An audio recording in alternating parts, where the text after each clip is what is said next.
ہنسی مذاق میں بھی اس قسم کی بات جو ہے وہ میں سمجھتا ہوں کہ کسی بھی طرح سے قابل قبول نہیں ہونی چاہیے. لیکن اب بہرحال مرضی ہے ان کی، کہتے رہیں، لیکن اگر کبھی انہوں نے یہ کوشش کی تو پھر ظاہر ہے ہاتھ ان کے ہیں تو ہاتھ ہمارے بھی گٹر میں ان کو بھی ڈبو دیں گے کچھ. چلیں سعید غنی صاحب اور آپ دونوں کا بہت بہت شکریہ. یہ میں نے گفتگو اس لیے کی ندیم افضل چند صاحب کہ آپ دیکھیں سعید غنی صاحب سینئر منسٹر ہیں سندھ کے، وہ کہہ رہے ہیں کہ اگر انہوں نے ہاتھ ان کے ہیں تو ہاتھ ہمارے بھی ہیں، پھر ہم بھی ان کو گٹر میں ڈبو دیں گے. یہ لب و لہجہ جو ہے حکومت اور اپوزیشن کے درمیان، خواہ مرکز میں ہو یا صوبے میں ہو، یہ جمہوریت کے لیے آپ سمجھتے ہیں مناسب ہے؟ نہیں، میں سمجھتا ہوں اس کو بالکل یہ کوئی اچھی چیز نہیں ہے. دیکھو کوئی شک نہیں کہ کراچی کے بہت برے حالات ہیں، بہت چیزیں ہیں، بہت برے حالات ہیں، جتنا کہا جائے اتنے ہیں. اور میں سمجھتا ہوں کہ سعید غنی صاحب کو یا پیپلز پارٹی کی حکومت کو کچھ کرنا چاہیے.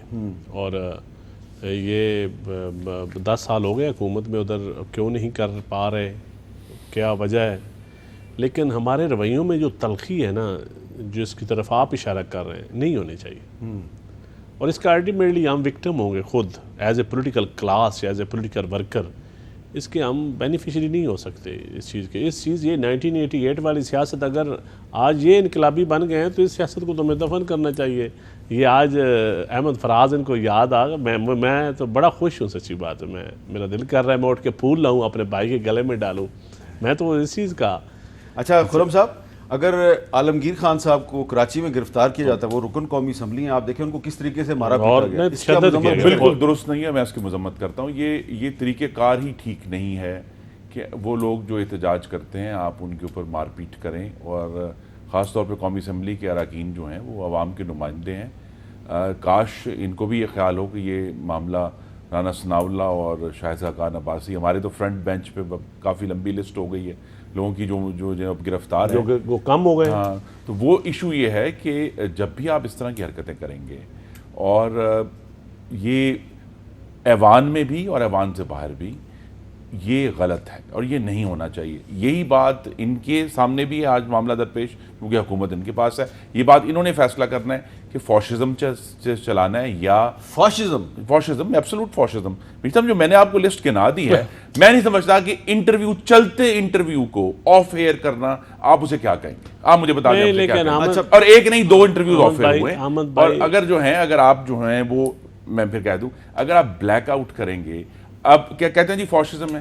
جس دن 25 جولائی کو ہم نے وہاں ریلی نکالنی تھی لاہور میں، تو گجرانوالہ اور لاہور کے رستے میں ویریفائی کروائیں میر صاحب، چاندہ قلعہ اور کاموکی کے اوپر کمپلیٹ بلاکیج تھا. پولیس نے کنٹینر لگا کر لوگوں کو روکا. اب ہم اسے فاشزم نہ کہیں تو کیا کہیں؟ اچھا میرا بھائی سے پوچھیں، جب نون لیگ کی پنجاب میں حکومت تھی، پیپلز پارٹی کی مرکز میں حکومت تھی، بجلی کا جو دھرنا جلوس نکالا تھا، بجلی کی عمارتوں کو، گوجرانوالہ فیسکو کے دفتر کو بھائی نے جلوایا تھا، وہ فاشزم نہیں تھا؟ ان کی پارٹی نے یہ لیڈ کر رہے تھے. جی میں لیڈ کر رہے تھے. پیچھے دیکھو آپ کی حکومت 40 سال، یار آپ کی 40 سال پیچھے دیکھو. میں کہتا ہوں میر صاحب پیچھے دیکھو بھائی جان. اتنا بھائی آپ اس وقت پاکستان پیپلز پارٹی میں تھے، حالات بڑے عجیب و غریب فرق ہو جاتے ہیں. اس طرح نہیں کہتا، وہ اس طرح نہیں کہتا. وہ کیسے کہتا ہے؟ پیچھے دیکھو، پیچھے دیکھو. اب ضیاء الحق کی قبر سے شروع ہو گئے گوجرانوالہ کے فیسکو کے دفتر تک میں کیسے میرے بھائی جو ہے نا جی، میں کیسے پہنچوں؟ مجھے بتاؤ، طریقہ کار بتاؤ. آپ کو کہنا چاہیے کہنا چاہیے تھا کہ بلاکیڈ کرنا غلط ہے، جس طرح وہ غلط تھا. آپ اس کو جسٹیفائی نہ کریں، اونچی آواز میں بات نہ کریں، مدھم لب و لہجے میں بات کریں، مناسب انداز میں بات کریں. ایک وقفہ لیتا ہوں، وقفے کے بعد انشاءاللہ تعالی مناسب انداز میں گفتگو کریں گے ایک دوسرے کے ساتھ. وقفے کے بعد دوبارہ ملیں گے.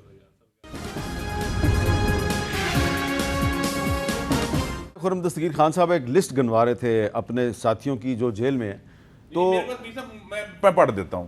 انجینئر قمر الاسلام، حنیف عباسی، نواز شریف، مریم نواز، حنیف عباسی صاحب پاکستان سے باہر ہیں، شہباز شریف، حافظ نعمان، حنیف عباسی صاحب اپنے چیک اپ کے لیے پاکستان سے باہر گئے، کامران مائیکل، رانا ثناء، شاہد عباسی، حمزہ شہباز شریف. اس کے اگینسٹ حکومتی لسٹ گرینڈ ٹوٹل علیم خان، سبطین خان.